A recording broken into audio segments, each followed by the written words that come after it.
guys, how are you doing? I hope you're well, blessed, and kept of the Lord. And guys, it's that time again of making amazing recipe, Eid, Fitri, or to all Muslims. We had a wonderful long weekend courtesy of our Muslim friends, so we are very happy. So today we are going to be making amazing, and when I say amazing, I mean amazing donut recipe. So let me just show you the ingredients and then we get straight into the video. So we're going to be needing some all-purpose flour, eggs, sugar, salt, and I said anytime we use salt is it's an enhancer. We're also going to be using instant yeast, and in my case I'm using Angel instant yeast. I am going to be making the cinnamon rosemary donuts, so we definitely need cinnamon and some fresh rosemary. It's not really fresh because I have dried it, but any rosemary will do. We're also going to be needing some margarine, and mine is the Prestige that has vanilla essence. If yours does not have vanilla essence, then please include vanilla essence in the recipe. You're going to be making a glaze, and in the glaze you're going to be using icing, sugar, desiccated coconut, and some cocoa powder. Please note it is not drinking chocolate, it is cocoa. Yes, and we are also going to be needing milk. And so guys, that's it. That's all we're going to be needing. If you're new here, karibu sana. If you've not subscribed to my channel, kindly do, and if you've already done so, then you are the best. So we are going to begin by helping the yeast to rise, and remember that yeast is alive, so it dies, so your milk should be warm. So I put my yeast in that glass container, and I'm going to measure 1.25 teaspoons of yeast into 1.5 cups of milk. Remember, the ingredients are always in the description box. And so basically what I did is I just gave it a stir, added some sugar, and set it aside to rise. And then we're going to be mixing the dry ingredients. So I measured 5 cups of flour, rosemary. I'm also going to be adding cinnamon, and I added a lot more cinnamon because I love cinnamon, but you can also use cardamom. But let me tell you, the combination of cinnamon and rosemary is heaven guys. So I'm also going to add a little bit of salt because we say that salt is an enhancer. It just helps balance everything out. So I mixed that up, and once everything is just, the flour, the dry ingredients are mixed up, we're going to begin making the wet. So I melted my butter. That's about 2 tablespoons of butter. And remember the yeast, milk, sugar mixture, that's what we're going to be adding our butter and our eggs into, and that is something you won't see me doing, but I added 2 eggs in the mixture. And then now let's beat it. Once everything is mixed up, we're going to add it into our flour and give it a nice mix. I added the rest of the mixture, and then now at that point I started adding flour. Remember, we need 7 cups of flour. I used 5. The remaining 2 cups you keep adding spontaneously as you need. Now at some point you need to use your hands, but if you have a mixer, then that is going to save you a lot, because this mixture requires a lot of kneading so that everything comes out perfect. And this is what I do anytime I'm making any yeast thing, that flour that needs kneading. Basically what I do is I place it on my working surface and I work on it using the palm of your hands. Work on that flour, keep pushing and pulling. As you can see guys, I'm showing you that you need to use the palm of your hands. So you push and pull, push and pull. Remember that you have 1 cup of flour, so just keep adding until it is very soft and it does not stick to your hands. So that's your indicator that your flour has been worked on properly. So I'm also going to be adding a little bit of oil and just knead it more for about a minute. Guys, I needed this dough for about 10 minutes, and that's perfect. At this point everything is incorporated well, and you can tell that your dough is well made. Now in the container that you'll be putting your flour in, just grease it up with some oil or butter, because the yeast is going to make the dough rise, and you don't want it to rise and stick to the parts of the container you're using. So that's why we grease it up, and so it's perfect now. So I just covered it, and guys, 1 hour later, look at that, it has literally doubled in size. And that's what you're looking for. Your dough should double in size. 1 hour later, everything is perfect. So what I did is I kneaded it for about a minute more, so that we air it out. Like, I just removed the excess air bubbles in that. And then now for the donuts, measure a ball that is enough for your donut. So what I did is I was making pretty small, but not like the size of a chapati, but not really that big.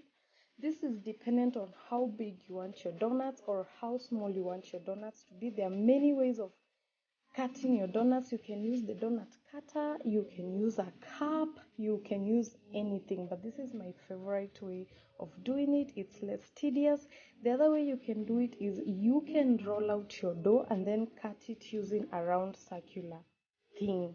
So I repeated the same procedure, and that's my dough right now. So 7 cups yield about 20 22, about 22 donuts. And so once you've done that, I'm going to use the palm of my hand to press on the dough so that I make a small circle. Once you've done that, I'm going to use my finger, and in the middle of that dough, make a circle in a circular motion. Guys, that's what I'm talking about. So once you flattened it out, you flattened your ball, use your finger to make the ball, like I'm doing. That's what I'm doing, to just make the space for the donut. I know the people that don't like the hole in the donut, so you don't have to do it, but I don't believe it's a donut without that hole. I am just, traditional like that. And so we're going to leave it for 20 minutes. As you had seen, I had covered it so that it also doubles in size. 20 minutes later, as you can see, it's doubled in size. And so right now it's ready for us to fry. Now, if you just cut it out and put it in the oil, it's not going to be as fluffy.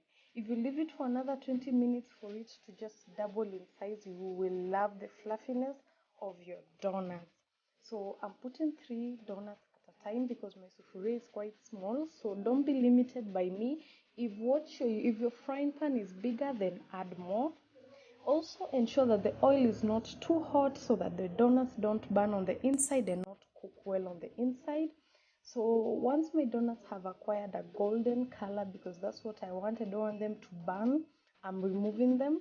I am going to repeat the same procedure until all my dough is over. But guys, let me tell you, they just look amazing.